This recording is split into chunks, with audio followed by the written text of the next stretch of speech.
جب حضرت نوح علیہ السلام کشتی بنا رہے تھے تو ایک مومنہ بوڑھی عورت روز اللہ کے نبی کے پاس اپنی گٹھڑی لے کر آ جاتی اور کہتی، اے اللہ کے نبی، کشتی کب تیار ہوگی؟ حضرت نوح علیہ السلام روزانہ اس سے فرماتے، ابھی دیر ہے۔ وہ عورت شام تک بیٹھی رہتی اور پھر اٹھ کر چلی جاتی۔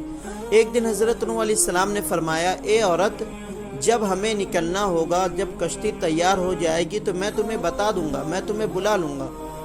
تو وہ بوڑھی عورت واپس چلی گئی اور انتظار کرنے لگی کہ کب حضرت نوح مجھے بلائیں گے۔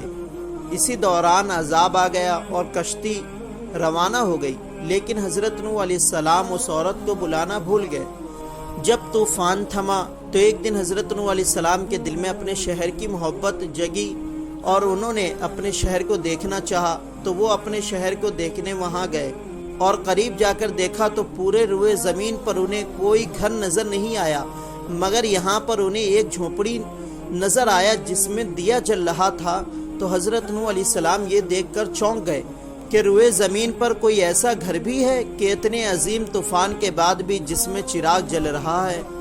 انہوں نے وہاں تکبیر بلند کی تو وہ عورت سامان لے کر آ گئی اور کہنے لگی، اے اللہ کے نبی، کیا کشتی تیار ہے؟ چلے ہم۔ تو حضرت نوح علیہ السلام نے حیرت سے اس کو دیکھا اور کہا، رکو بڑھیا، کیا تمہیں کچھ بھی پتہ نہیں چلا؟ وہ کہنے لگی، اے اللہ کے نبی، کیا پتہ نہیں چلا؟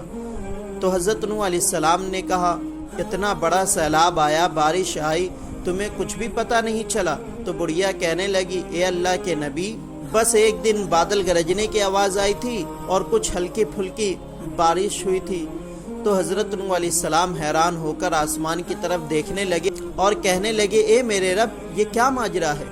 تو اللہ تعالیٰ نے حضرت نوح علیہ السلام پر وحی بھیجی کہ اے میرے پیارے نبی، اس عورت کے دل میں چونکہ تمہاری محبت تھی اور تم نے اسے پابند کر دیا تھا، اور چونکہ تمہارا اس سے وعدہ بھی تھا کہ نجات کی کشتی میں تمہیں سوار کروں گا، تب جبکہ تم نے اپنا وعدہ پورا نہیں کیا، لیکن اے نوح، میں تو تمہارے وعدے کا ذمہ دار تھا، اس لیے میں نے اس بڑھیا تک عذاب پہنچنے ہی نہیں دیا۔